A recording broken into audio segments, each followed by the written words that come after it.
চন্দননগরের 6 বছরের শিশুর অস্বাভাবিক মৃত্যুর ঘটনায় নয়া মোড়। ওই শিশুর বাবার অনুমান বাড়িতে ডাকাত পড়েছিল, সেই ডাকাতেরাই লুটপাট চালানোর আগে তার শিশুকে শ্বাসরোধ করে খুন করেছে। মৃত শিশুর বাবা নবকুমার বিশ্বাস বলেছেন, বৃহস্পতিবার সকালে দেখতে পাওয়া যায় আলমারিতে চাবি ঝুলছে, লকারে 40,000 টাকা আর কিছু গয়না ছিল, সবকিছু উধাও হয়ে গিয়েছে। অন্যদিকে সকালেই ঘটনার তদন্তে ওই বাড়িতে গিয়েছে চন্দননগর পুলিশ কমিশনারেটের এসিপি ডিডি সুমন চট্টোপাধ্যায়। ইতিমধ্যেই এই ঘটনায় তদন্ত শুরু করেছেন চন্দননগরের ডিসিপি অলকানন্দ ভাওয়াল এবং চন্দননগর থানার আইসি শুভেন্দু বন্দ্যোপাধ্যায়। বাড়ি থেকে শিশুর দেহ উদ্ধারের ঘটনায় চাঞ্চল্য ছড়িয়েছে হুগলির চন্দননগরের কুণ্ডঘাট এলাকায়। পুলিশ সূত্রে খবর, মৃত 6 বছরের ছেলে নিখিল বিশ্বাস। জানা গিয়েছে, মৃতের বাবা নবকুমার বিশ্বাস কলকাতা বিশ্ববিদ্যালয়ের পাম্প অপারেটর। বুধবার সকালে তিনি কাজে বেরিয়ে যান। দুপুরে বাড়িতে ছেলেকে একা রেখে কিছু সময়ের জন্য বাইরে গিয়েছিলেন মা তনুশ্রী বিশ্বাস। তাদের মেয়ে স্কুলে পরীক্ষা দিতে গিয়েছিল। অচৈতন্য হয়ে পড়ে থাকতে দেখে তড়িঘড়ি তনুশ্রী তার স্বামীকে খবর দেন। চন্দননগর হাসপাতালে নিয়ে যাওয়া হলে চিকিৎসকেরা শিশুকে মৃত বলে ঘোষণা করেন। খবর পেয়ে চন্দননগর থানার পুলিশ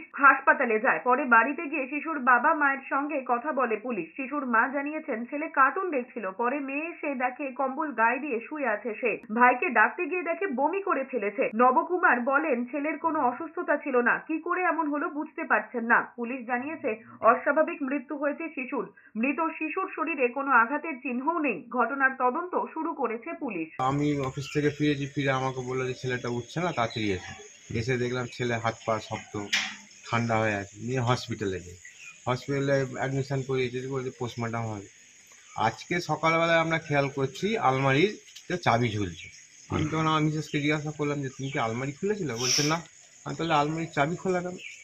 আলমারি খুলে রাখো তো। আবার আলমারি আমার মিসেস খুললো, খুলে লকার থেকে দেখছে ক্যাশ টাকা ছিল 40-45 হাজার টাকার মতো, প্লাস গয়নাগাটি কিছু নেই, পুরো ফাঁকা।